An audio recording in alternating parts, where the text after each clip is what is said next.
spectacular rock formations, breathtaking canyons, rivers in the desert, and so many more cool things to explore in this 4-day trip to the beautiful desert state, Arizona. We're gonna spend 2 days in Sedona, 1 day deep in the state in the city Page, and 1 day in Phoenix. Come with us to learn how to get the most out of your experience in Arizona. Let's go.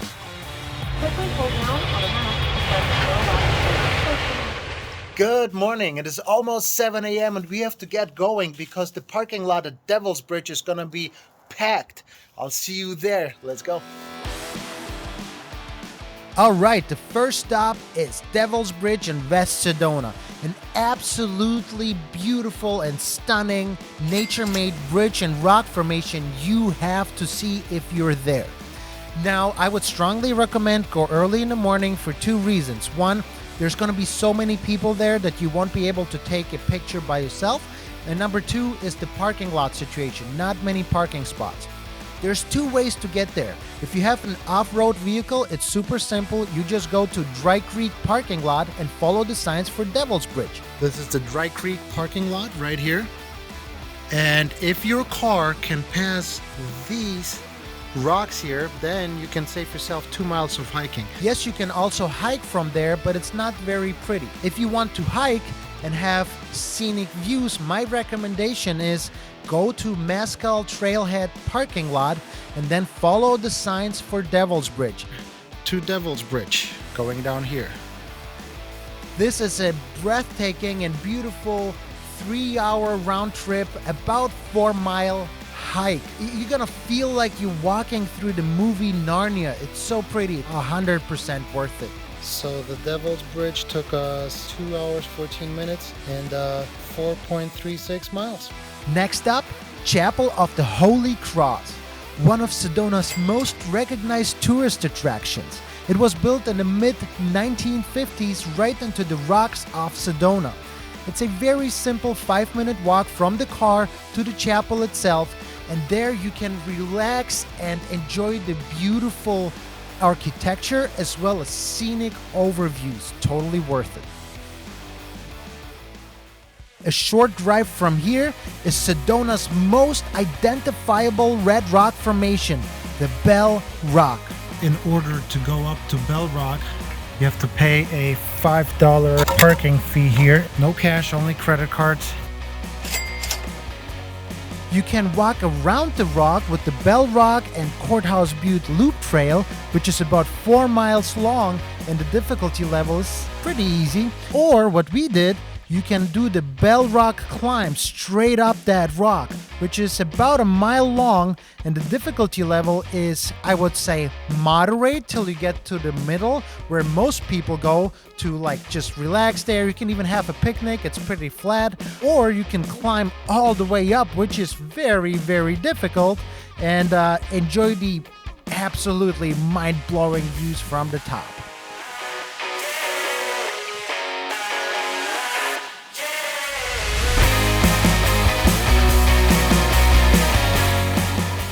And I couldn't film myself climbing up here because I needed both arms, my knees, my butt, and everything. On our way back, we stopped at a very cute arts and shopping village downtown in Sedona. I will not try to pronunciate the name, but it has cute shops, restaurants, and galleries if you're into that kind of stuff. And last stop for the day, Sedona Airport Scenic Lookout, which has views of the town and rugged red sandstone hills that are illuminated at sunset. Now, my personal opinion, drive up there, enjoy the drive and the scenic look, but probably skip the $3 parking lot, and you don't really have to get out of your car for this one. And this is the Airbnb where we stayed. It took a little bit of luck, a little bit of skill to find this amazing gem. It's 5 minutes from downtown, yet in a quiet side street. It has an awesome jacuzzi bathtub, a steam room shower, and a balcony with a very relaxing, pretty view of nature.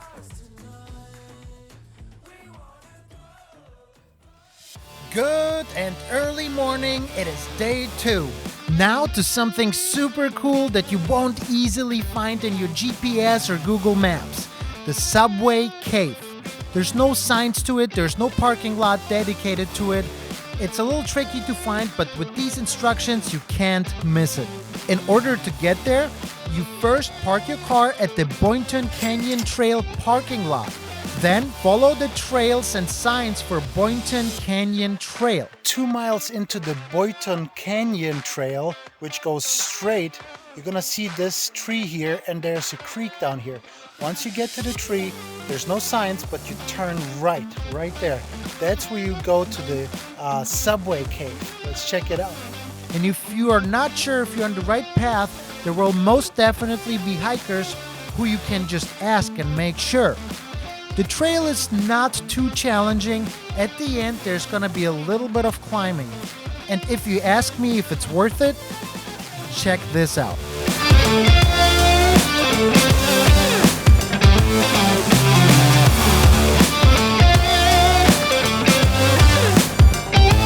This place is so cool and has so much to offer that we stayed quite longer to explore all the wild side trails that are less traveled.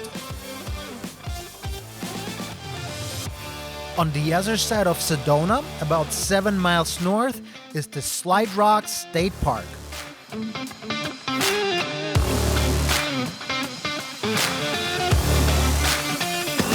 Another perk, another permit, $10 for the Slide Rock State Park. It takes its name from a natural water slide formed by the slippery bed of Oak Creek. Think of this as a nature-made water park with nature-made slides. I don't know if you can see, but the water is actually pretty clean and deeper than it looks. Even though we went in December, in the summer I can totally see kids and even adults spend days here. This place looks so much fun. And our last stop in Sedona, the Red Rock State Park. It's a 286-acre nature preservation and environmental education center with stunning scenery.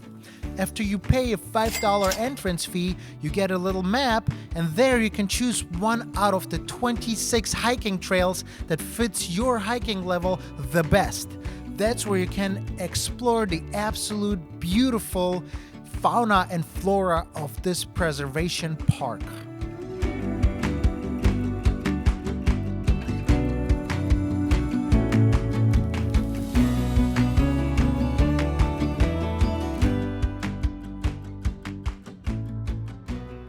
Good morning! It is time to get up early and go on a 3-hour drive to the city, Page.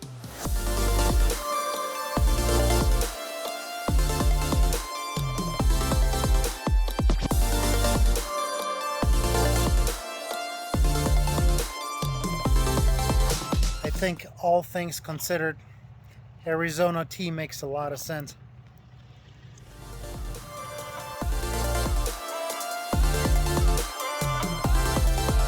Our first stop here, the Lower Antelope Canyon.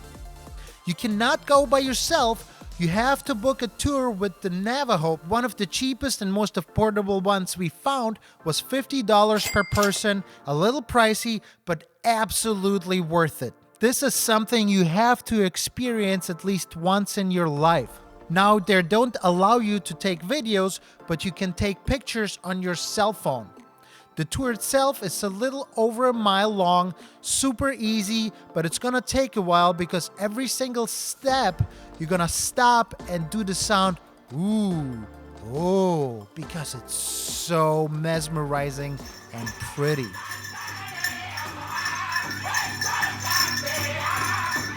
Here's a little pro tip for you.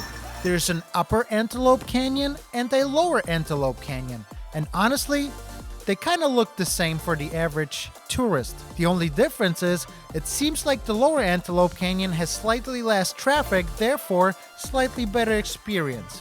Okay, this next one is pretty much the definition of iconic. I'm sure you have seen it somewhere on a screensaver or in a movie before. It's called the Horseshoe Bend. After paying a $10 parking and entrance fee, it's a very simple 0.6 mile hike to the overlook itself. It's so flat even a wheelchair can access it.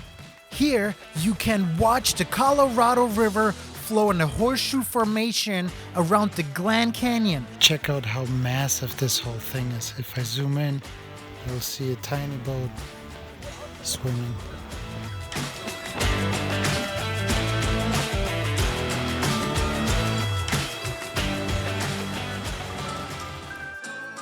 We have time for one more stop before it gets dark. Location, Navajo Bridge. I'm not even sure which one is prettier, the bridge itself or the 40-minute drive to it. The panoramic view of nature unfolding there is so overwhelming that I don't even know what to say besides, well, God has good taste.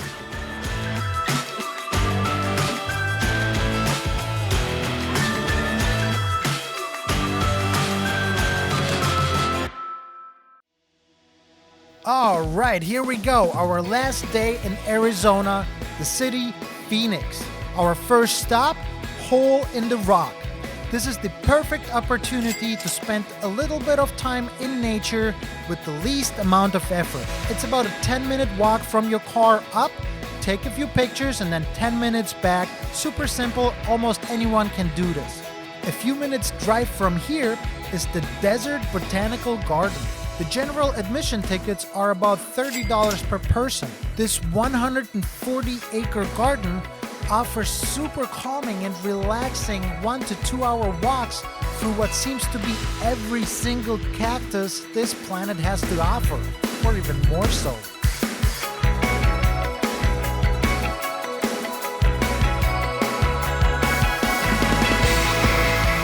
Right next to it, located in the same Papago Park, is the Phoenix Zoo.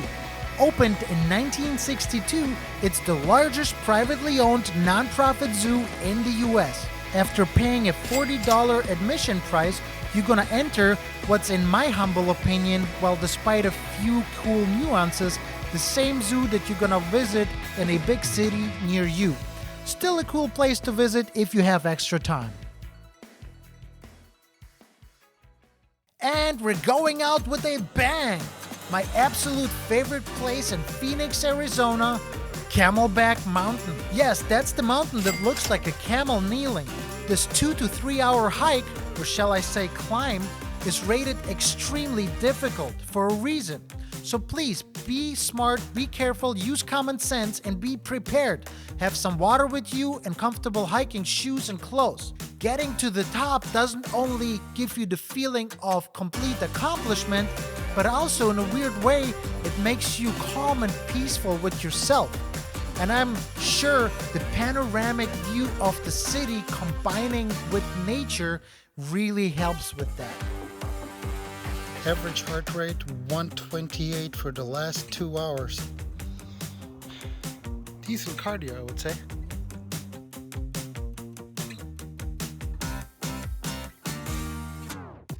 While we're heading back to the airport, please make sure to subscribe to the channel if you enjoyed the video.